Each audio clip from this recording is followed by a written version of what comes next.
In Monster Hunter Wilds, something's missing. It's not a monster we can name yet or a leaked armor set. It's in the weapons. No ice power vials, no ice impact vials, not for Charge Blade, not for Switch Axe. And Thunder? Also lacking impact or power vial options. You can't even make them with the Arteon system. Come on, man. These gaps aren't just strange, they're screaming for answers. Today we're breaking down the theory that a Guardian Ice monster is coming in a future title update, and why all signs are pointing to one incredibly overlooked but perfect choice, Guardian Gammoth. Let's start with the current state of the elemental weapon lineup. In Wilds, both Charge Blade and Switch Axe are missing power and impact vial ice weapons. Same goes for Thunder, there's no power or impact vial option there either. What's strange is that Rise managed to cover all these combinations with at least one weapon. And even back in World, Capcom eventually patched things with Namielle and the Guild Palace Charge Blades in Iceborne. But here, in Wilds, it's a hard stop. You can't forge these missing types, and there's no workaround via Arteon trees. For players who pay attention to the numbers, that's not just a hole, it's a red flag. There are a few possible explanations.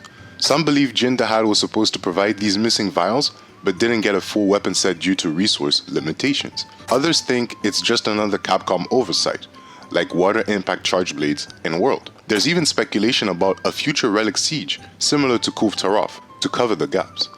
But the most exciting possibility, and bear with me with this one, that these weapons are being saved for a title update monster, one that fills the missing ice role and fits the Guardian naming convention. We've already got Fire, Thunder, and Dragon Guardians. That leaves Ice. So who would be the Guardian of Ice? Legiana is an easy guess. She had unique weapon models for Sword and Shield and Switch Axe back in World. But crucially, she didn't have one for the Charge Blade. Ghost Harag also lacks a Charge Blade. In a game where title update monsters are expected to come with full weapon sets like Mizutsune, it's hard to imagine either of them making the cut without some serious reworking. That's where Gammoth stomps in. Gammoth is one of the few monsters with a full unique design set for all 14 weapons. She's massive, unmistakably Guardian-like in her build, and here's the kicker. Her real-life counterpart, the woolly mammoth, is currently being cloned in labs to be brought back from extinction. If that doesn't scream Guardian Resurrection, I don't know what does. The Ice Shard Cliffs and the Ruins of Wyveria are a perfect biome for her return. There's thematic cohesion, a clear elemental gap, and a nostalgic punch for players who haven't seen Gammoth since Gen 4. Now, Lunagaron is still in the conversation. He has both a Power Vial Switch Axe and an Impact Vial Charge Blade. But let's be real, having both Guardian Odo and Guardian Lunagaron in the same game is a bit redundant in my opinion, especially when Gammoth offers a fresh beast archetype. Plus, Lunagaron and Legiana were both present in the previous game. Gammoth hasn't had any love in years. Even when you look at blast weapons, there's only one real blast monster in Wild so far, a Jarakan, but we still have no blast Charge Blade either.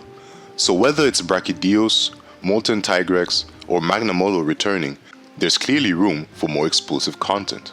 But none of them solve the Ice Vial problem. However, Gammoth does. It's also worth mentioning that Capcom's been playing it safe with slap-on weapon designs. No visual upgrades, just reskins.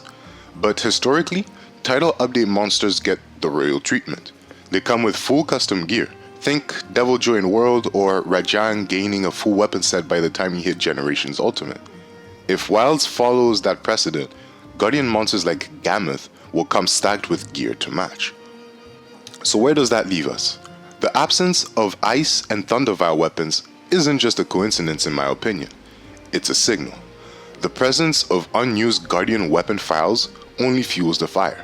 And when you stack that with Gammoth's legacy, weapon coverage, and lore-friendly narrative, she's the perfect fit. There's space in the world, gaps in the roster, and storylines practically begging for her to stomp back in. If Capcom wants to make a statement with their future title updates, Guardian Gammoth would be the perfect monster to do it. But hey, that's my theory. If you made it this far in the video, drop a like, subscribe, it helps me out a ton. And what do you guys think? Is Gammoth the missing link, or is there another ice beast lurking just off screen? Let me know in the comments below.